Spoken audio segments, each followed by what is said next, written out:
Bienvenidos a la clase teórica número 15 sobre electroquímica, la segunda parte, potencial electroquímico. Recordemos el concepto de potencial químico.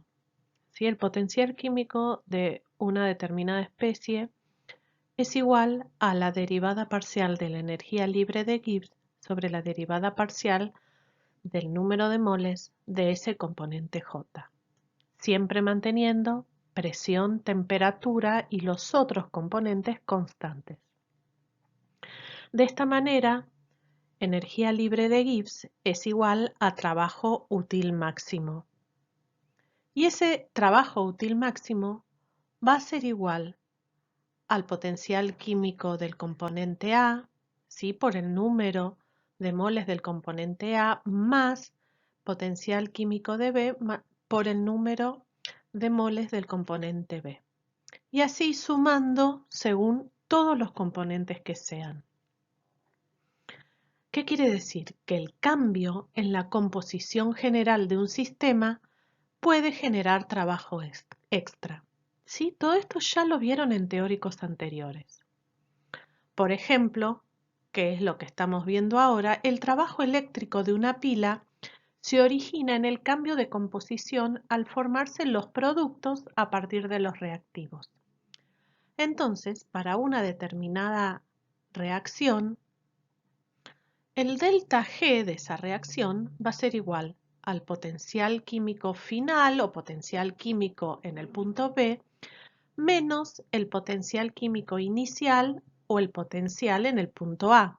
Entonces, para que haya un movimiento desde A hacia B, el potencial químico de A tiene que ser mayor que el potencial químico de B. Si bien el movimiento de una partícula no cargada es de un potencial mayor a un potencial menor, vamos a ver que cuando la partícula tiene carga, tenemos que tener en cuenta el potencial químico, pero también el potencial eléctrico. Por eso, para predecir el movimiento de una partícula cargada, tenemos que hacerlo a través del potencial electroquímico. El potencial eléctrico es Z por F por el potencial en ese punto. ¿Sí? ¿Cuál es su significado? Es el trabajo eléctrico generado al agregar un mol de carga ZF a una región de determinado potencial. Por lo tanto, el potencial electroquímico en un determinado punto es igual al potencial químico más Z por F por el potencial en ese punto del que estamos hablando. La condición de equilibrio, o sea, no va a haber más movimiento, ¿sí? Cuando no haya variación entre los potenciales electroquímicos de ambas zonas. En sistemas biológicos hay muchísimos de estos ejemplos donde hay movimiento de moléculas cargadas. Vamos a ver que esa energía libre involucrada, el trabajo útil que se genera y el concepto de potencial electroquímico lo podemos encontrar en distintas situaciones. Primero, en la cadena respiratoria y en la síntesis de ATP, en la mitocondria. Esos movimientos y la direccionalidad de esos procesos se analizan a través de la variación de energía libre de Gibbs. Más puntualmente, las reacciones de óxido-reducción en la cadena respiratoria son principalmente analizadas a través de la variación del potencial redox. El fenómeno de la formación de gradiente de protones a través de la membrana interna mitocondrial, ¿sí?, lleva asociado de forma muy importante el concepto de potencial electroquímico. Y en procesos fotosintéticos, los análisis de esos procesos que ocurren se hacen a través de el análisis de la energía absorbida o la energía disponible. En esta diapositiva vemos unos esquemas que ejemplifican lo que acabamos de comentar. ¿Sí? Por ejemplo, la energía libre de Gibbs, en función del avance de la reacción, nos permite analizar hacia qué dirección se puede mover una determinada molécula cargada.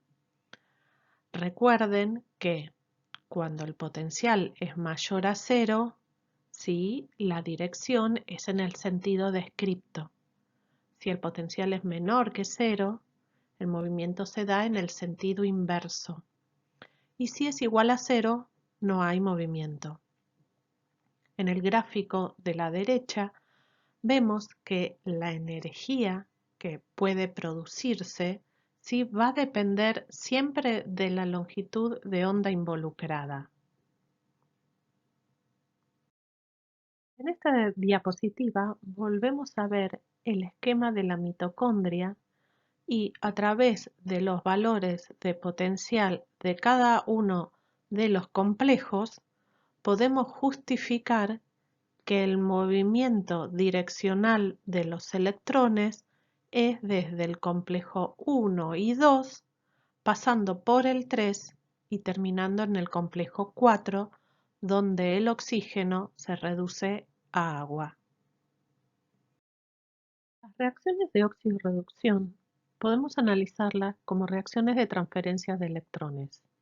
Para ello vamos a necesitar parámetros electroquímicos y analizar la transferencia electrónica global en dos semireacciones, como si fuera una pila, como vimos en los teóricos anteriores.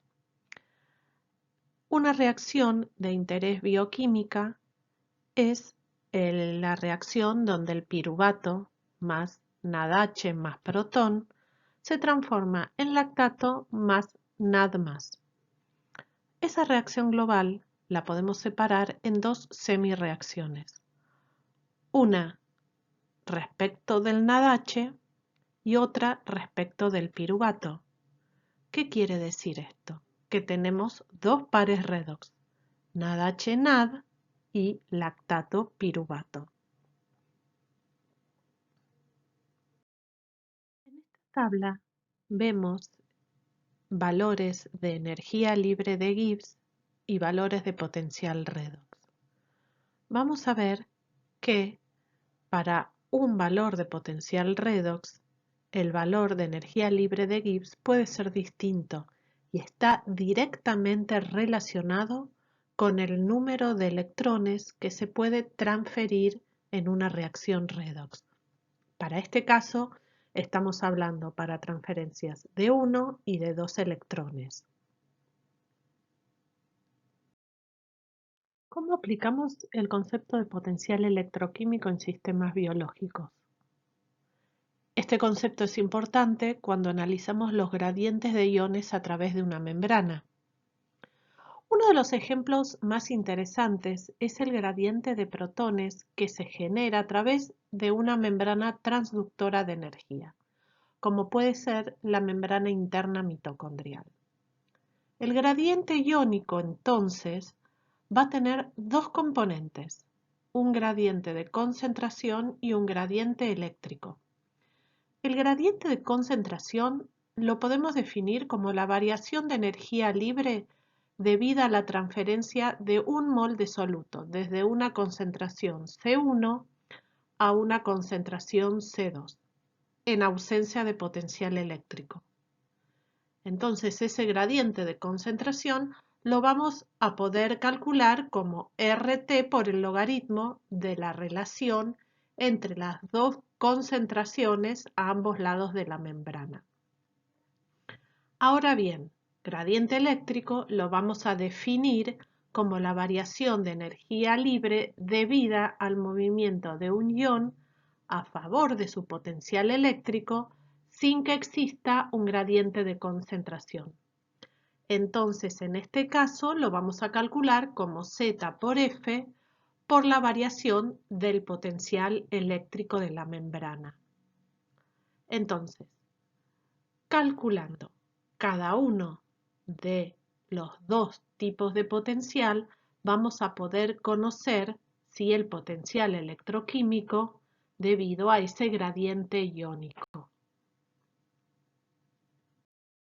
Analicemos cuantitativamente en esta diapositiva lo que acabamos de comentar con respecto al potencial electroquímico.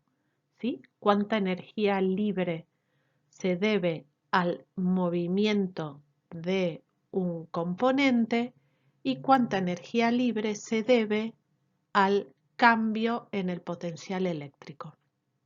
En el gráfico de arriba vamos a ver que hay, por ejemplo, una variación de energía libre de Gibbs de 2 kilocalorías por mol para o cuando existe una diferencia de 10 entre la concentración 2 y la concentración 1. A ambos lados de la membrana, obviamente. Ahora veamos ese mismo valor de energía libre, 2 kilocalorías por mol, lo vamos a ver cuando haya una diferencia de potencial a ambos lados de la membrana de más o menos 100 milivolts. Ahora bien, con todos los conceptos analizados y analizándolos separadamente por el movimiento, por diferencia de concentración y por potencial eléctrico, estamos en condiciones de analizar el movimiento de una partícula cargada a través del concepto del potencial electroquímico. Entonces, la variación de potencial electroquímico, ¿sí?, que se simboliza con la letra nu con una pestañita arriba, es igual a RT por el logaritmo de concentración 2 sobre concentración 1 o concentración final sobre concentración inicial más Z por F por la diferencia de potencial eléctrico a ambos lados de la membrana. O sea, se puede usar final e inicial, 2 o 1, y según cómo lo utilicemos, así va a ser el valor de delta potencial electroquímico que logremos calcular. Esta ecuación, así como está escrita, se aplica a un ion individual, o sea, al movimiento de un solo ion. El coeficiente de actividad es igual a 1, estamos usando concentraciones, y la membrana semipermeable de nuestro modelo es una membrana biológica. Entonces, ¿qué conclusión podemos sacar? Que la materia, ¿sí?, va a fluir desde una región de alto potencial electroquímico hacia una región de bajo potencial electroquímico. ¿Y hasta cuándo se va a dar el movimiento de estas partículas cargadas? Tal como les comenté, el movimiento se va a dar desde un alto potencial electroquímico hacia un bajo potencial electroquímico. Y el movimiento va a cesar cuando los potenciales electroquímicos a ambos lados de la membrana sean iguales, lo que quiere indicar que el delta potencial electroquímico es igual a 0 y cesa el movimiento. En este punto, en esta situación, ¿hay algo interesante? Sí, hay algo muy interesante, y es que cuando cesa el movimiento podemos calcular el potencial de la membrana. Entonces, recordando la ecuación de potencial electroquímico e igualando el delta potencial electroquímico a 0, llegamos a que 0 es igual a RT por el logaritmo de la concentración 2 sobre la concentración 1 más ZF por la diferencia de los potenciales eléctricos a ambos lados de la membrana. Reordenando, RT por logaritmo de la relación entre ambas concentraciones es igual a Z por F por la variación del potencial eléctrico a ambos lados de la membrana. Si despejamos la variación de potencial eléctrico a ambos lados de la membrana, vamos a ver que esta es igual a RT sobre ZF por el logaritmo de la relación de ambas concentraciones. Entonces, conociendo, por ejemplo, la concentración de un ion indicador a ambos lados de la membrana cuando no hay movimiento, vamos a poder determinar el potencial eléctrico de esa membrana. Y es así, por ejemplo, el potencial de la membrana interna de la mitocondria se puede calcular.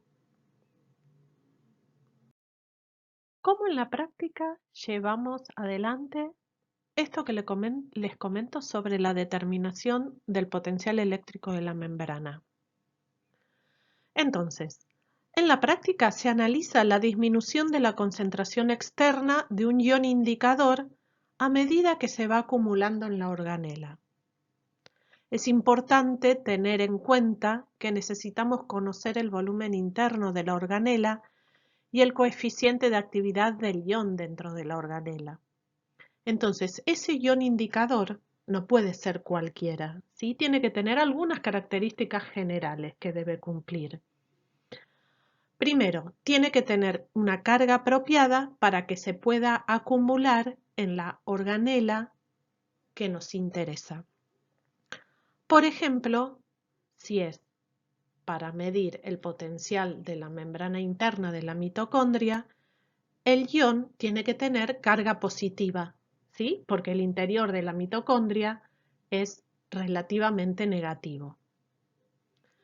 Tiene que alcanzar fácilmente el equilibrio electroquímico, ¿sí? Porque si no estaríamos horas esperando para medir, y no se debe transportar por más de un mecanismo, ¿sí? Si no, complejiza el fenómeno. Debe modificar lo menos posible los demás gradientes de los otros iones y no debe ser metabolizable ni afectar actividades enzimáticas. En esta diapositiva tenemos diversos ejemplos de iones indicadores que se utilizan para medir potencial de membrana mitocondrial. En nuestro laboratorio, según cómo lo querramos cuantificar, utilizamos el ion A, que es el diox-6, la sonda también JC1 y la rodamina 123. ¿Sí? Según la técnica a utilizar y cómo se quiera cuantificar o semi-cuantificar esa variación en el potencial de membrana, vamos a utilizar alguno de estos tres y son los que utilizamos nosotros en el laboratorio. En microfotografía se observan espermatozoides. En los espermatozoides, las mitocondrias se hallan concentradas en el cuello. Entonces vamos a ver que los espermatozoides que tienen una fluorescencia entre rojo y anaranjado son los que tienen mitocondrias vivas y son los que van a tener mayor motilidad. Vean que en el centro de la fotografía el espermatozoide tiene una fluorescencia verdosa, por lo cual las mitocondrias sí no son altamente funcionantes. Otros ejemplos es importante el concepto de potencial eléctrico de la membrana. Una es en el ejemplo de cómo funcionan las bombas de transporte, como por ejemplo la bomba sodio-potasio ATPasa, que la tienen el ejemplo en la porción superior de la diapositiva. Entonces, ese transporte activo de iones sodio y potasio también ¿sí? Se fundamenta en la diferencia de potencial eléctrico a ambos lados de la membrana. ¿Sí? Y así es como la bomba de sodio-potasio colabora en el establecimiento de una variación de potencial eléctrico a través de la membrana por el movimiento de esos iones sodio y potasio. Por otro lado, también hay una diferencia de potencial a ambos lados de la membrana cuando, por ejemplo, tenemos aniones y cationes con permeabilidades distintas. Y es más, también es importante la presencia de, por ejemplo, proteínas voluminosas que por más que tengan carga, no pueden atravesar esa membrana biológica.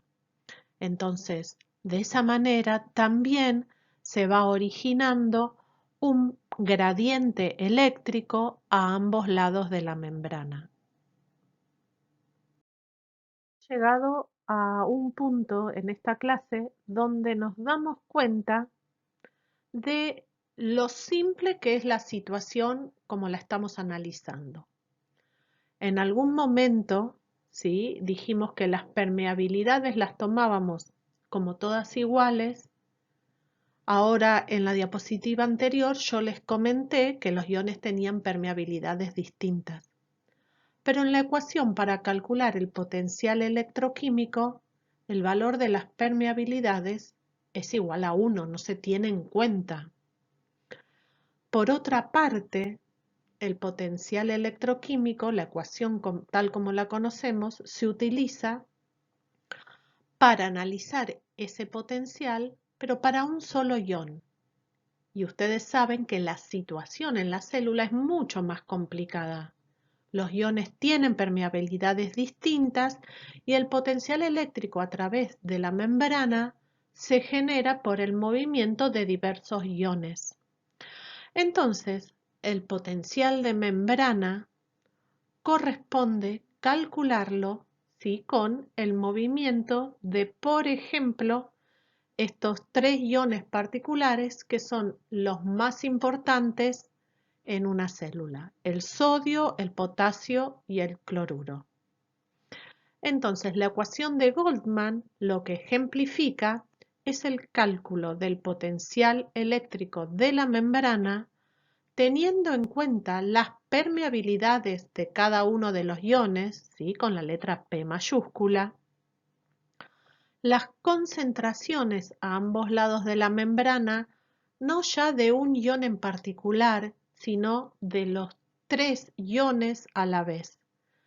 Entonces, con esta ecuación vamos a tener una idea mucho más acabada de cuál es el potencial de la membrana.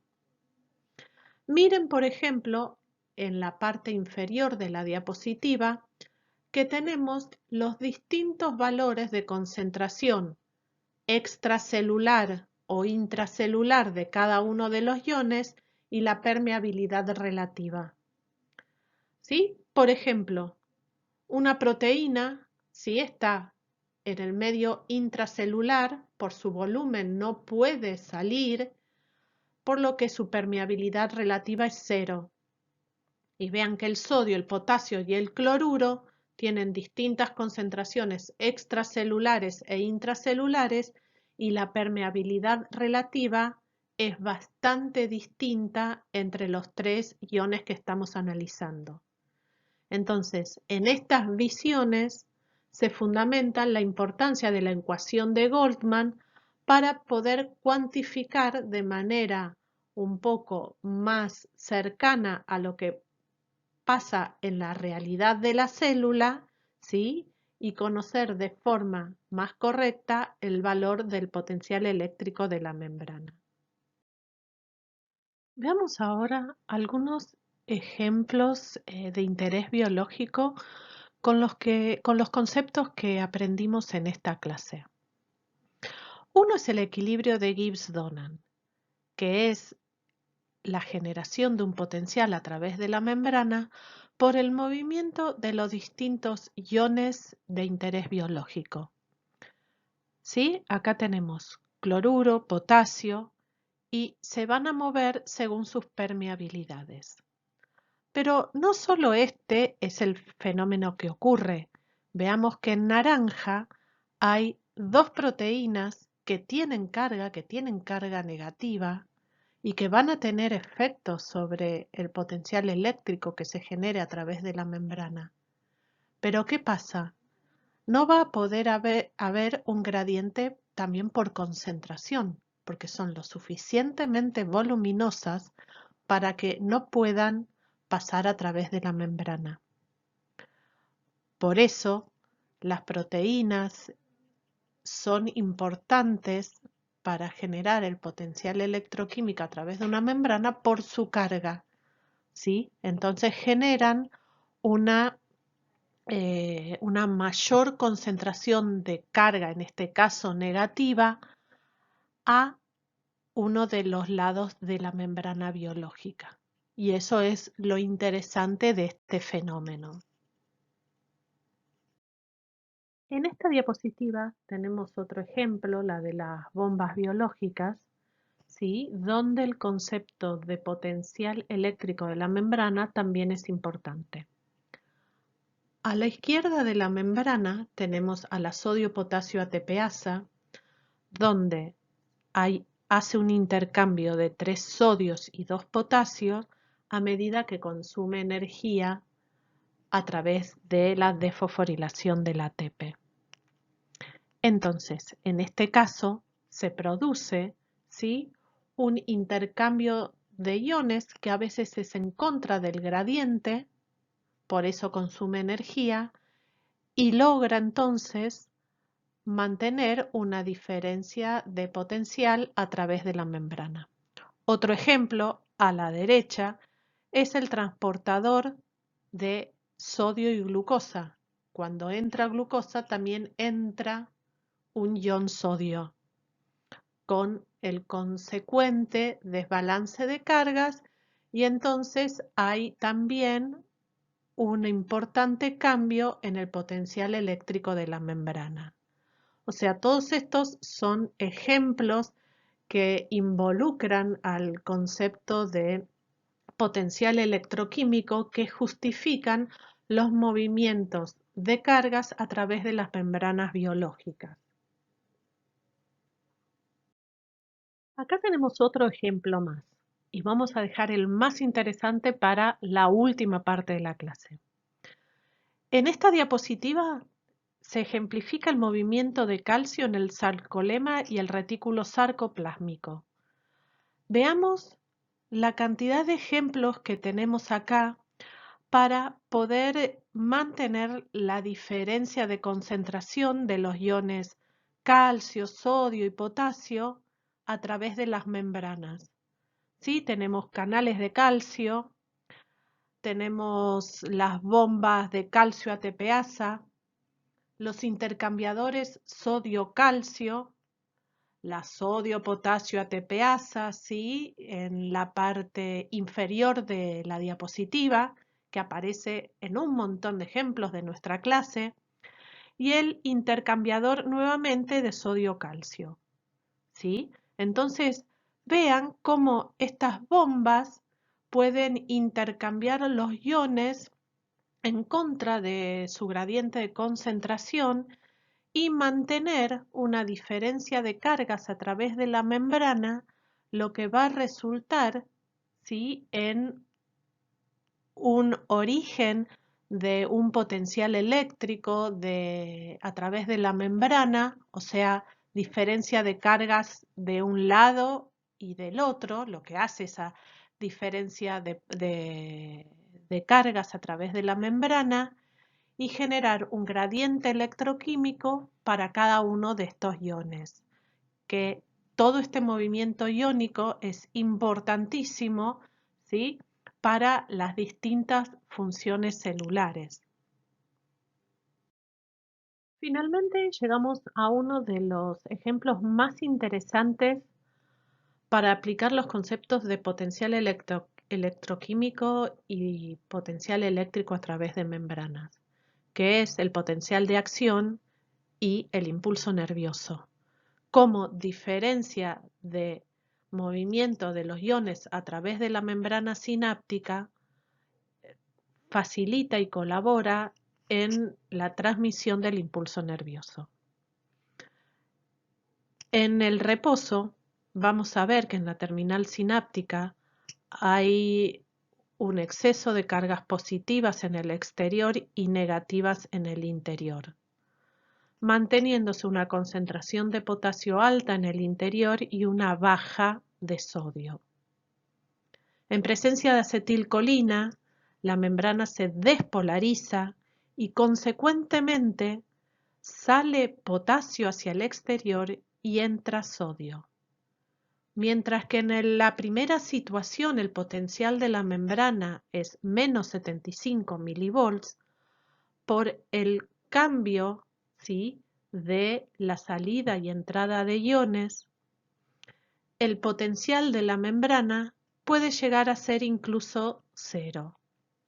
Veamos ahora este ejemplo en un gráfico de potencial en función de la distancia, ¿sí? Así analizamos un poco las variaciones de potencial de la membrana en función de los movimientos iónicos. En este gráfico, acá estamos graficando potencial de acción, ¿sí?, el potencial de la membrana en milivolts en función de la distancia. Y abajo tenemos esquematizado un axón y las diferencias de carga en el exterior y en el interior. En reposo, el potencial es más o menos menos 70 milivolts, ¿sí?, con un exceso de cargas positivas en el exterior y negativas en el interior. Ahora bien, con el impulso nervioso hay un cambio de permeabilidades en la membrana, por lo que empieza a entrar sodio y salir potasio.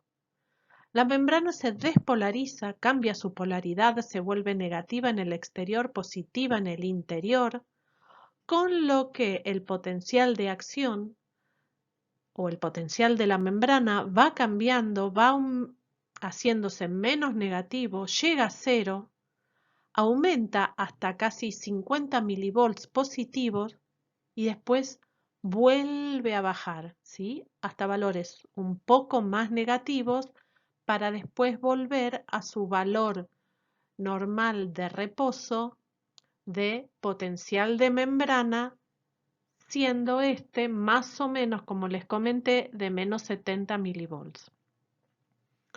Bueno, fíjense que en estos ejemplos que estuvimos comentando, en todos hablamos de movimientos iónicos, de diferencia de cargas a través de la membrana, utilizamos el concepto de potencial de membrana, el concepto de potencial electroquímico para justificar el movimiento de iones. Así que vean que todo esto que estuvimos aprendiendo hoy desde el punto de vista físico-química es muy importante para justificar el movimiento iónico en distintos ejemplos en los sistemas biológicos. Para finalizar la clase, solo me queda presentarles la bibliografía por si quieren profundizar en algunos de los conceptos o les quedaron alguna duda. Igualmente, si tienen dudas, nuevamente les repito, por favor pregunten a través de los foros de clases teóricas.